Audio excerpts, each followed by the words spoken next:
Bonjour à tous, dans cette vidéo je vais essayer de commencer la première leçon des représentations graphiques qui est le dessin technique. Ce cours est partagé en deux parties. La première partie c'est des définitions. On va commencer par la définition du dessin, qu'est-ce que c'est, puis les définitions des normes qu'on doit utiliser pour dessiner. La deuxième partie c'est consacré aux exercices d'application pour bien assimiler les normes du dessin. Passons à la première partie.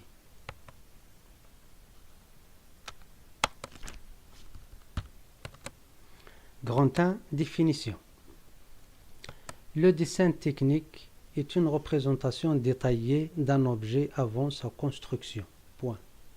Le dessin technique doit respecter plusieurs règles strictes. Par exemple, respect d'une échelle, correspondance des vues, utilisation de traits continus ou de traits interrompus, etc. Donc, à savoir, dans le dessin, il y a certaines règles qu'on doit respecter pour commencer à dessiner. Ces règles, ce sont des normes. Elles sont normalisées à l'échelle internationale. Par exemple, on peut rencontrer plusieurs dessins. À savoir, c'est pour concevoir un objet, pour comprendre son fonctionnement, on a besoin de le représenter. Pour le représenter, il y a différents types de dessins. On peut rencontrer par exemple le schéma, le dessin de définition, le dessin en perspective, etc. Il y en a d'autres. Par exemple, la vue en éclaté, dessin bien détaillé, en projection orthogonale sous forme des vues. On va commencer par la normalisation où on va rencontrer les normes qu'on doit connaître avant de commencer à dessiner. On va commencer par les traits. Le dessin est constitué de plusieurs traits.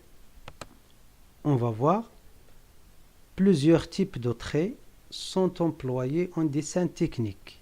Un type de trait est caractérisé par sa nature. Il peut être continu, il peut être interrompu ou mixte. Il y a une deuxième caractéristique, c'est la largeur. Il peut être fort et il peut être fin. Donc, on a plusieurs traits utilisés dans le dessin. On va récapituler sous forme d'un tableau les 4 indispensables qu'on doit connaître avant de commencer à dessiner. Le premier, c'est un trait continu fort. Ce trait, on va le représenter, le voilà. Ses applications, comment on l'utilise? On l'utilise pour représenter les arêtes et les contours vus.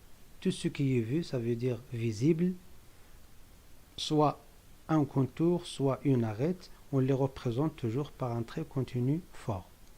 Le deuxième type, c'est un trait interrompu. On peut dire exactement interrompu fin. Sa représentation, le voilà, il est constitué d'une succession de petits tirets. On peut dire avec un abus de langage, c'est un trait en pointillé. Ces applications, c'est tout à fait le contraire du premier. Il est utilisé pour représenter les arêtes et les contours cachés.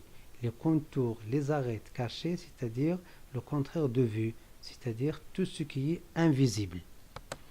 Le troisième type, c'est un trait continu fin. Il est continu, mais sa largeur, elle est fin. Voilà sa représentation.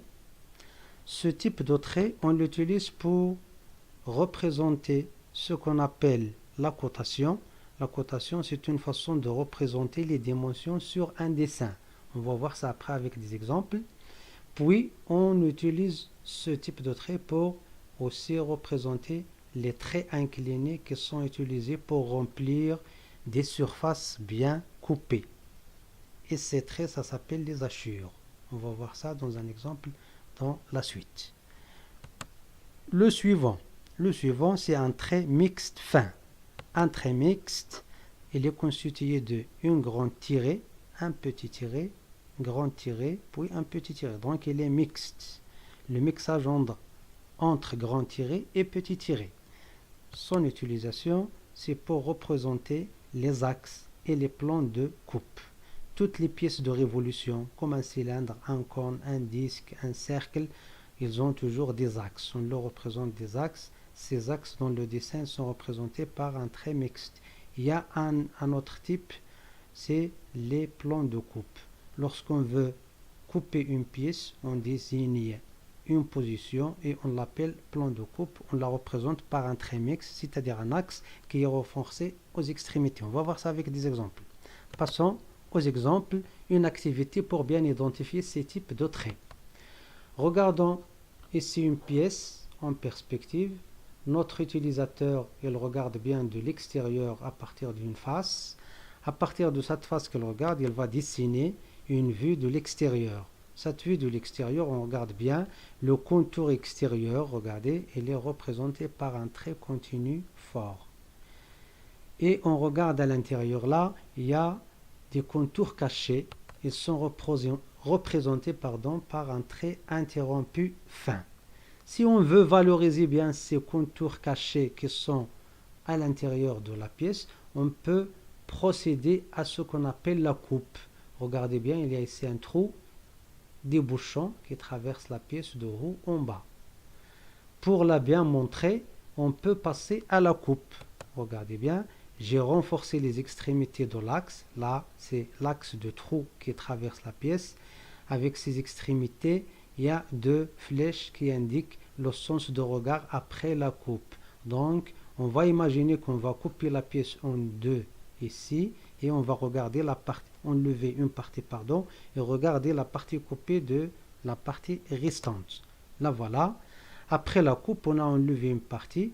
L'utilisateur, il regarde ces parties qui sont coupées. Ces parties qui sont coupées, lorsqu'on va les dessiner, elles vont être hachurées, remplies par un trait incliné oblique qui est le trait continu fin. Voilà le résultat du dessin après la coupe. Ça s'appelle une vue en coupe. Les deux parties qui sont remplies par des traits inclinés obliques, c'est les parties où la matière est coupée. Donc ce type de trait-là, c'est ce qu'on appelle les hachures. Ils sont toujours représentés par un trait continu fin. Voilà. Donc à partir de ce dessin, on peut rencontrer tous les types, les quatre types de traits indispensables. On regarde ici là en haut, notre trou là, son axe. Là, c'est son axe, mais le renforcé aux extrémités avec deux flèches de sens de regard, ça s'appelle le plan de coupe. Les deux, en même temps, ils sont représentés par un trait mixte fin.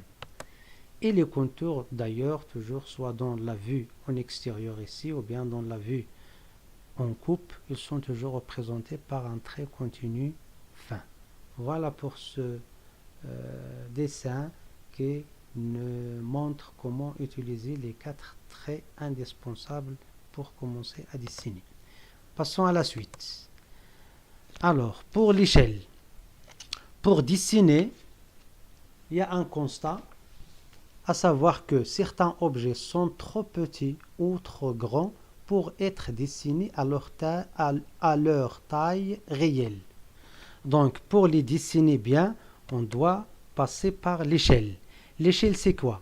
L'échelle d'un dessin est le rapport entre les dimensions mesurées sur les dessins et les dimensions réelles de l'objet. Donc, on va trouver la formule, tout simplement, l'échelle est égale à la dimension dessinée sur la dimension réelle. Pour le dessin, on va constater aussi qu'il y a trois types. Regardez bien, type d'échelle. Le premier type, lorsque la dimension dessinée est égale à directement la dimension réelle. L'échelle est égale à 1. Voilà sa norme, comment on le représente. 1 sur 1, avec 2 points. 1, 2.1. C'est l'échelle pour les vraies grandeurs, ou bien pour la vraie grandeur. Ça, le premier type d'échelle.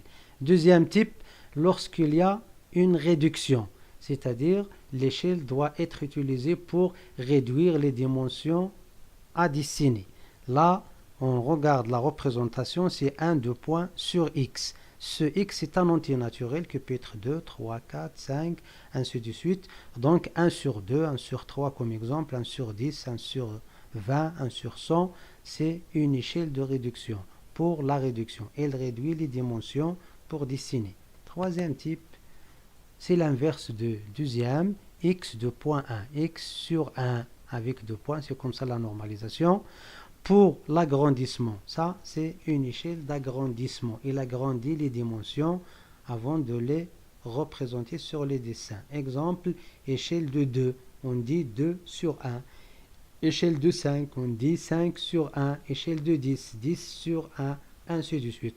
Toujours un nombre divisé par 1. C'est une façon de représenter l'échelle de cette façon. Voilà pour les trois échelles. On va passer à un exemple, exercice d'application, pour bien comprendre comment utiliser l'échelle. La question: déterminer l'échelle E du dessin d'ensemble du T de dessin grâce au dessin ci-dessous. Voilà la question. Elle nous a proposé un dessin. Dessin de quoi? Dessin de T de dessin. T de dessin, tout simplement, c'est une règle simple à qui on a ajouté dans l'une des extrémités une barrette pour qu'il devienne sous forme de T majuscule. Voilà notre règle sous forme de T majuscule et ça s'appelle T de dessin ou bien T, la règle T. Regardez bien, dans le dessin, il y a un nombre. Entre la première extrémité de la règle jusqu'à la deuxième extrémité, il y a un trait là avec deux flèches aux extrémités et au milieu, il y a un nombre, c'est 184. À savoir, cette règle, c'est que c'est la dimension réelle de cette règle. Donc, c'est 184, c'est la dimension réelle en millimètres. Il faut savoir aussi que dans les dessins, les dimensions, elles sont en millimètres. En millimètres. Donc, cette dimension qui est cotée, c'est ça qu'on appelle la cote. On a coté la dimension de la règle, sa longueur, il est de 684 mm. Voilà, passons à la réponse. On va écrire la réponse.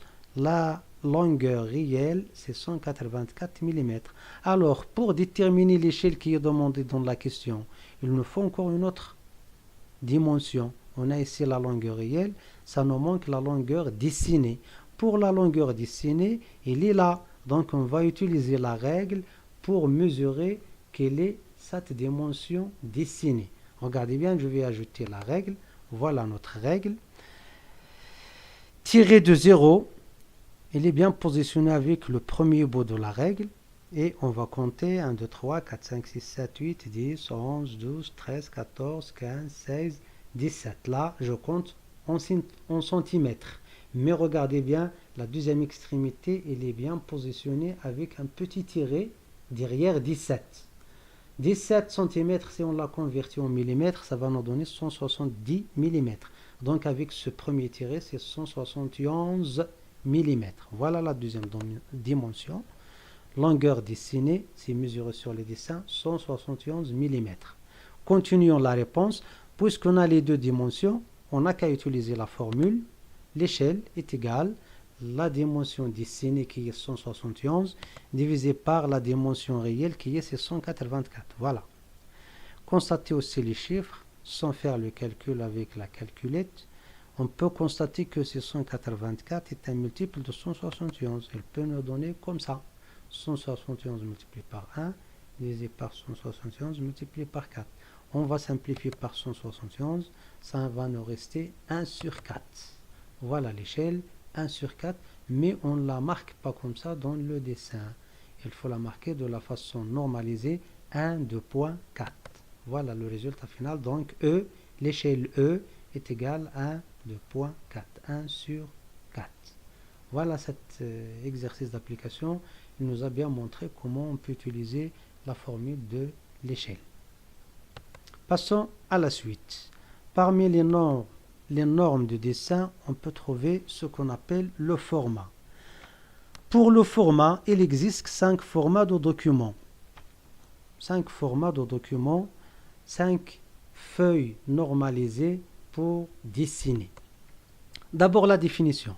Le dessin technique est représenté sur une feuille de dimension normalisée appelée format. Voilà un tableau récapitulatif de tous les formats possibles. Un format, on le désigne par A majuscule avec un nombre entre 0 et 4. Donc au total, il y a 5 formats. Il y a A0, c'est le plus grand. Ici, c'est les formats. Là, c'est la longueur.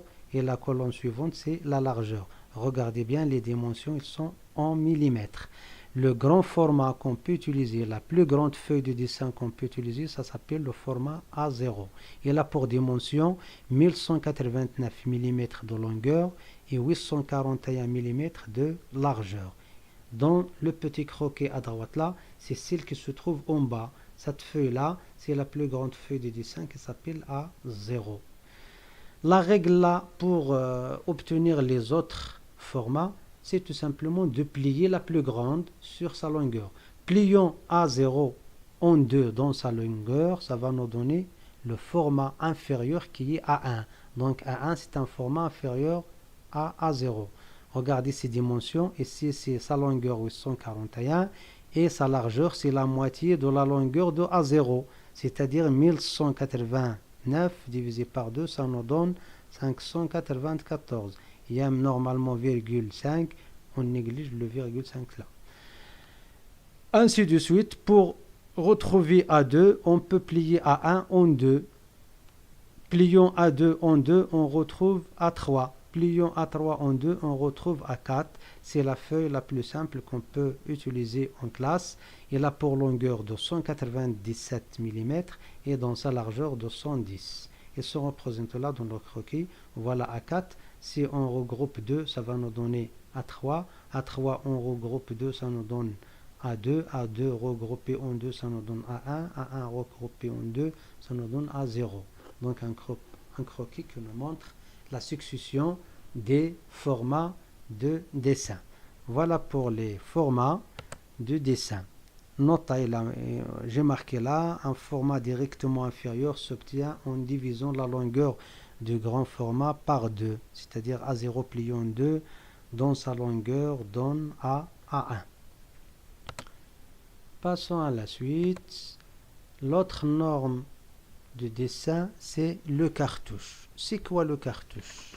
À savoir, le cartouche, c'est tout simplement un peu la carte d'identité de dessin. Il comporte généralement 8 cases et il se place dans le bas de la feuille de dessin.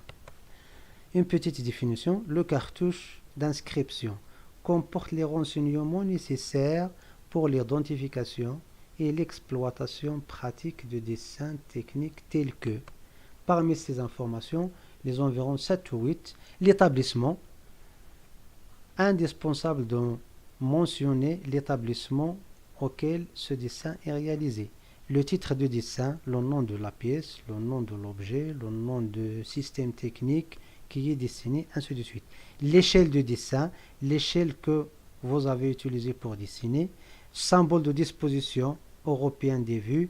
Il y a 2 symboles. On va utiliser celui de l'Europe, symbole de disposition des vues. On va parler par la suite sur ce symbole de disposition des vues. Puis, obligé de marquer aussi la date où le dessin est fait.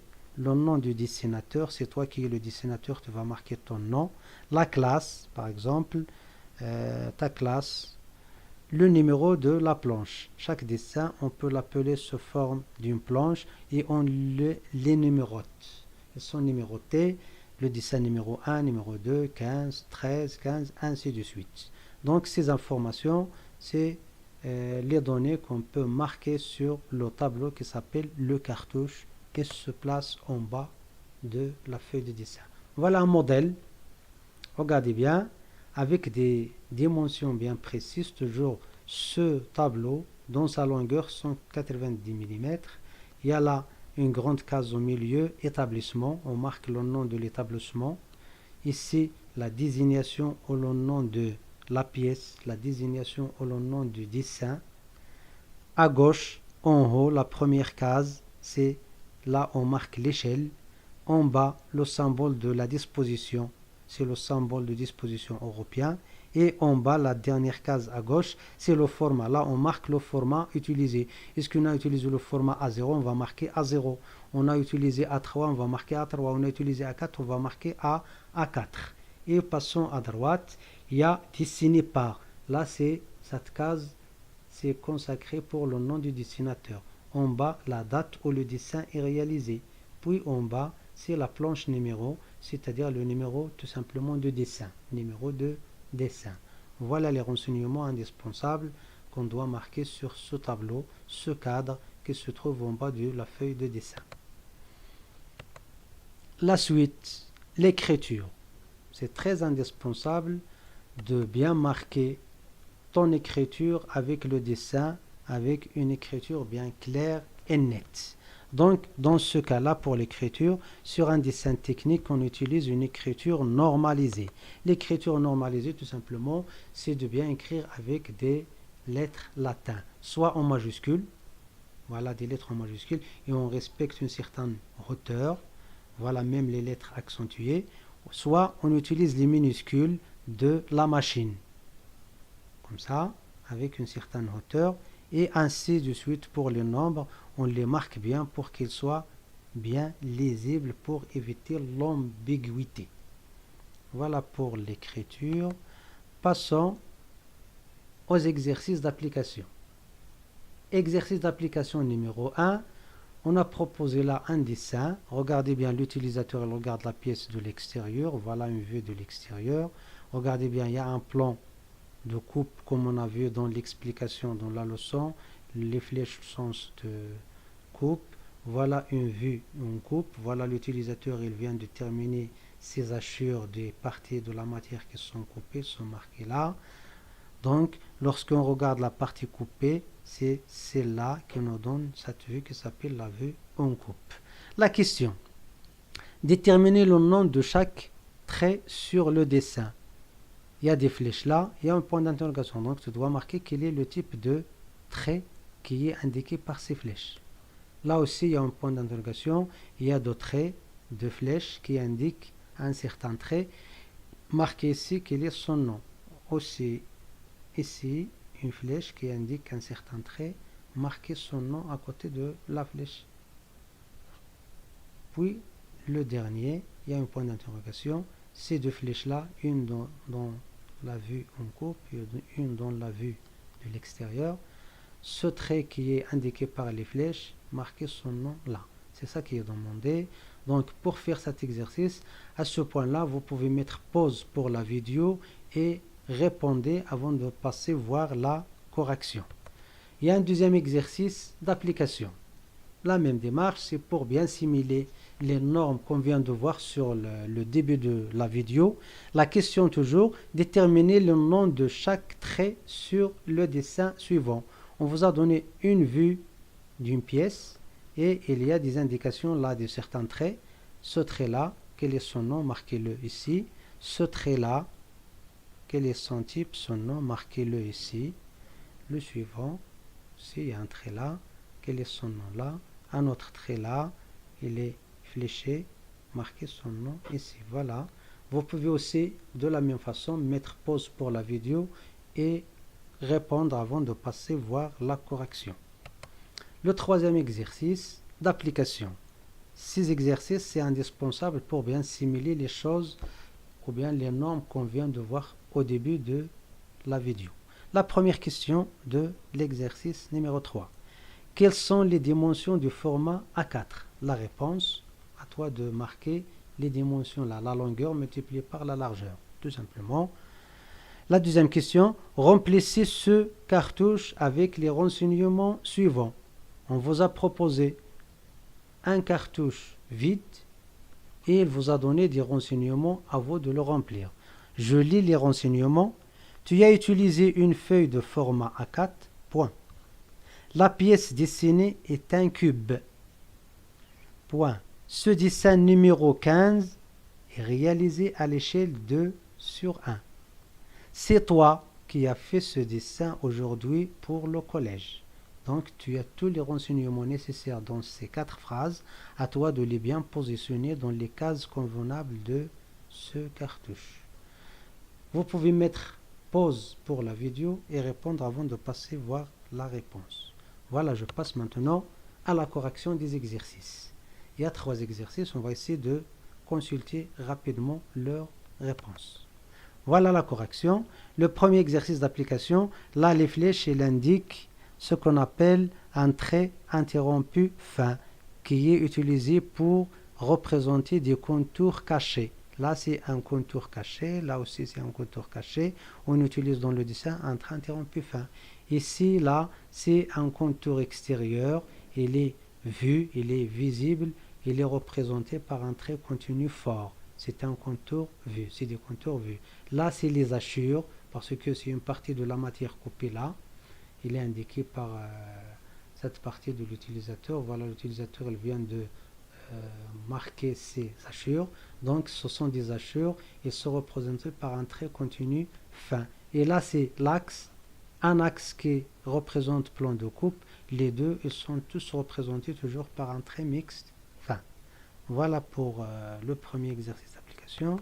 Deuxième exercice d'application. Voilà notre pièce avec la réponse. Les traits indiqués sur le dessin sont. Ici, c'est un trait continu fort.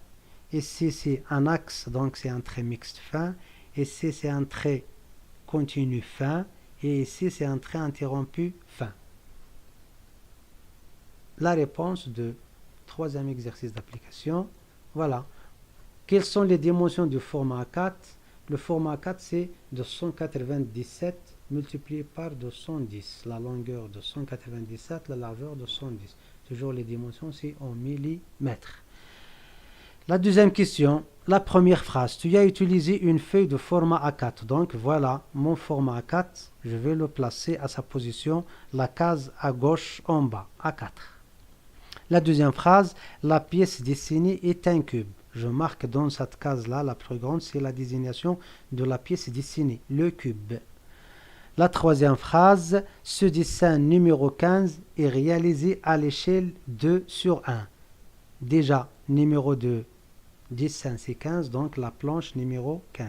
Je marque ici. L'échelle 2 sur 1, la case de l'échelle, elle se trouve à gauche en haut, c'est 2 sur 1. La dernière phrase, c'est toi qui as fait ce dessin aujourd'hui pour le collège. Donc, tu vas marquer ton nom. Par exemple, mon nom, Youssef Farah, le voilà. Et le collège, c'est notre établissement. Et on marque dans la case consacrée à ça, Collège Prince Moulay Rachid Golmima. Voilà, les renseignements, ils sont reportés à leur place correctement dans le cartouche. Voilà. Merci bien pour votre attention. Et à la fois prochaine.